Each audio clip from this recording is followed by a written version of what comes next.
नमस्कार, आप देख रहे हैं विकासनामा न्यूज। आपके साथ मैं हूं राशि। आइए खबरों की शुरुआत करेंगे। ग्वालियर पहुंचे कंप्यूटर बाबा ने सपा सांसद शफीकुर रहमान वर्क की राम मंदिर को लेकर दिए बयान पर कहा कि राम मंदिर बनाने का जो न्यायपालिका का फैसला है, हमें भरोसा था न्याय का फैसला उत्साहपूर्वक था। पूरे सनातन और हिंदू समाज में एक हर्ष की लहर दौड़ी है। ये न्यायपालिका का आदेश है, न किसी पार्टी ने इस राम मंदिर को बनवाया है।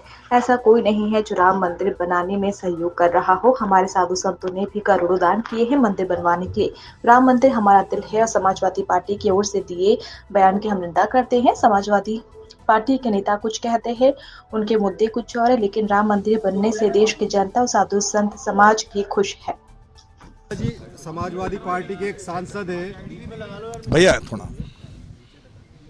कोई शफीक बर्क साहब है, समाजवादी पार्टी के सांसद। उनका कहना है कि भारतीय जनता पार्टी सत्ता में है, इसलिए मनमानी कर रही है। पहले बाबरी मस्जिद को शहीद कर दिया, जबरदस्ती राम मंदिर बनाया जा रहा है, जबरन जय श्री राम के नारे लगवाए जा रहे हैं। तो अराजकता बीजेपी ने फैला दी। राम मंदिर को लेकर भी उन्होंने ये बयान दिया है कि बाबरी को शहीद किया। क्या सोचते हैं आप? एक समय नहीं, देखिए, हम साधु संत हैं और हमें लगता है कि न्यायपालिका में जो साधु संतों को भरोसा था, आज जब राम मंदिर की बात आई और राम मंदिर का जब फैसला आया, न्यायपालिका ने, हम लोग को जब भरोसा था और वास्तव में न्यायपालिका ने जो न्याय दिया वो उत्साहपूर्वक था। इसलिए जो है हम संत समाज में एक हर्ष की लहर दौड़ी, पूरा सनातन और हिंदुत्व में लहर दौड़ी। तो इसका मतलब ये नहीं है, जब हमें न्यायपालिका पर भरोसा था और न्यायपालिका ने जो दिया है वो किसी ने ना गिराई है ना बनाई है, वो तो केवल उन्होंने किया, इसीलिए पूरा जनता जना। मैं तो कहता हूँ ऐसा कोई नहीं है। जिन हमारे साधु संतों ने भी करोड़ों रुपए दिए हैं, दान किए हैं राम मंदिर बनाने के लिए। तो एक समाजवादी पार्टी का सांसद इस तरह का बयान देता, वो आपके कांग्रेस के इंडी गठबंधन के मेंबर है। तो नहीं, हम उसके, देखिए, यदि ऐसा कोई कहता है तो हम उसकी भर्त्सना करते हैं, हम उसकी निंदा करते हैं कि कोई भी हो वो। राम मंदिर हमारा एक दिल है, जो हम हमारे इष्ट हैं राम जी, और राम मंदिर बन रहा है, उसके लिए चाहे वो कोई भी हो, सबको खुशी है। यदि समाजवादी पार्टी को या समाज पार्टी के कोई सांसद को दुख है तो उनकी कथा है वो, पर आज भारत की जनता बेहद खुश है। राम मंदिर बन के तैयार है और उसका उद्घाटन होने वाला है। पूरा संत समाज बेहद खुश है। प्राण प्रतिष्ठा कार्यक्रम में आप जाएंगे?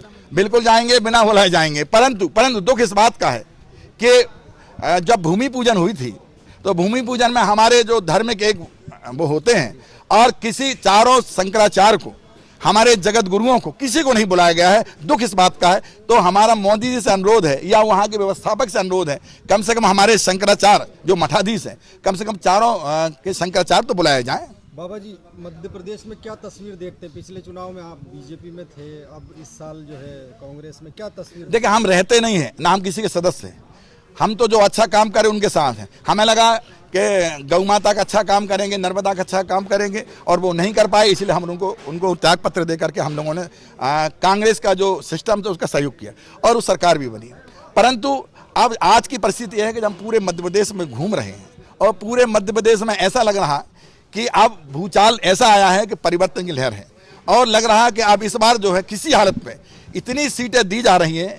उन लोगों का कहना है कि हम इसीलिए सीटें देंगे कि ये खरीद भी नहीं पाएंगे और बिक भी नहीं पाएंगे। 5 राज्यों में चुनाव है मध्य प्रदेश में, लगातार बीजेपी राम मंदिर को मुद्दा बना रही है, हमेशा कह रहे हैं राम मंदिर हमने बनवाया। लाखों साधु, हजारों साधु संत जो हैं अपना बलिदान दिए हैं, वहाँ जो मरे हैं, इन्हीं ने किया सब कुछ। इसका मतलब है आपने विकास तो कुछ किया नहीं, इसलिए ये वहाँ की बात करते हैं। वो तो एक लहर है हमारे संतों का और हमारे जो का एक भाव हमारे सनातनी का कि राम मंदिर यदि बना है तो न्यायपालिका ने उसको दिया है, ना कि बीजेपी ने। जी, चुनाव का वक्त है, ऐसी स्थिति में लगातार ईवीएम को लेकर सवाल उठते रहे हैं। दिग्विजय सिंह जी ने कहा है कि अभी भी उनको डर है कि ईवीएम के जरिए सरकार हत्याई जा सकती है। क्या आप भी उनके इस बयान से सहमत हैं? नहीं, देखिए ये पार्टी है, अपनी पार्टी अपनी बात करती है, वो अपनी बात। हमारी बात जो है वो ये है कि गौ माता परेशान है। ईवीएम को लेकर नहीं, ईवीएम पे देखिए जी, हाँ, क्योंकि हमारा धार्मिक मुद्दा है तो उस पर आप उनसे ही करें, पार्टी वालों से करें जो लड़ रहे चुनाव। हम लोग चुनाव लड़ नहीं रहे, पर जनता को सजग कर रहे हैं कि जनता जनार्दन इनके बहकावे नहीं आए, क्योंकि ये योजना उनके लिए लाते हैं जो वोट देते हैं। और एक मिनट बात धर्म की करते हैं, ये जूता चप्पल की योजना लाते हैं, ये डब्बा डब्बी की योजना लाते हैं, ये छत्ता की योजना लाते हैं, पर गौ माता की नहीं लाते, क्योंकि वो वोट नहीं देती। इन्हें ये नहीं मालूम है कि वोट तो नहीं देती पर शराब जरूर देती है, ये ध्यान रखना चाहिए। लेकिन वोट तो आप भी देते हैं, इसलिए ईवीएम पर भरोसा आपका भी होना चाहिए। नहीं, हम देख वो हमारा मामला ऐसा है कि हम लोग जो जब वोट हमारा तो ऐसा है कि अच्छा काम करने वाले सरकार को देंगे। रहा ईवीएम का तो जो मैनेज करेंगे उस पर हम सहमत रहते हैं, क्योंकि हम लोग तो वोट देना है, कैसे देना क्या करना वो अपने हिसाब से मैनेज करते हैं। जी।